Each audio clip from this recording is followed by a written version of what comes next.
Dahil rest day natin ngayong araw ay pupunta tayo ng Malaysia. From Marsiling Red Line Stations, then punta tayo sa opposite Marsiling Stations para mag-antay ng 9:50 bus.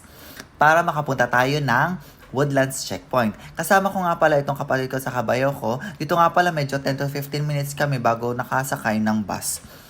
Then, standing ovation nga pala tayo dito dahil ng sobrang dami ng mga turista na pupunta sa Johor Bahru, Malaysia. Narito na tayo sa Woodlands Checkpoint Departure Hall. After nyan, sakay tayo ng 950 JB Central, 170 X, 170, 160.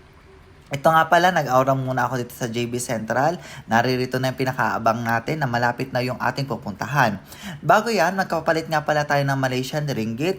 Nagsisisi ako dahil ng 50 SGD lang yung napapaltang ko. Pero dapat mga around 150 to 200 SGD para naman marami tayo mabili. Or kaya syempre, dahil nga 50 nga lang yung napapalit ko, kala ko wala akong bibilhin or kaya syempre tipid-tipid tayo. Ang kapatid ko bumili nitong Roti Boy na kilalang big shop dito sa Malaysia. Sobrang sarap nga naman nito. Tapos after nyan, yung pupuntahan namin, nag-taxi kami papuntang Johor Premium Outlet. Ito yung mga outlet or shopping mall na talaga namang masasabi kong mga mura yung mga branded bags at saka yung shoes. Narito naka-reach na kami dito sa Johor Premium Outlet.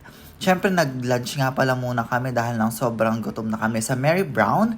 Tapos, alam mo, hindi naman namin halata na gusto namin yung Coach bag dahil lahat kami naka-Coach. Ito nga pala yung kanilang place, mga Coach, Balenciaga, Gucci, naririto ng lahat. Pero siyempre, tingin-tingin lang tayo dahil lang budgetarian lang tayo ngayong araw na to. So, siyempre, sa 50 SGD or 177 ringgit Malaysia, ano mabibili natin dito?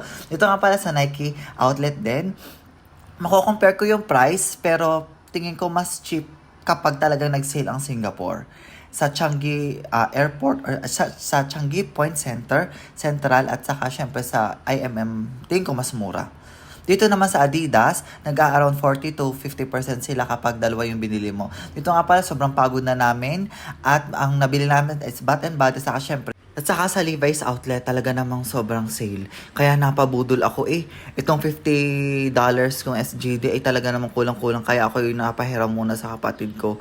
Ako tuloy may utang, napabudol tuloy. After nyan, umuwi na ulit kami at saka syempre nag-taxi na rin pabalik.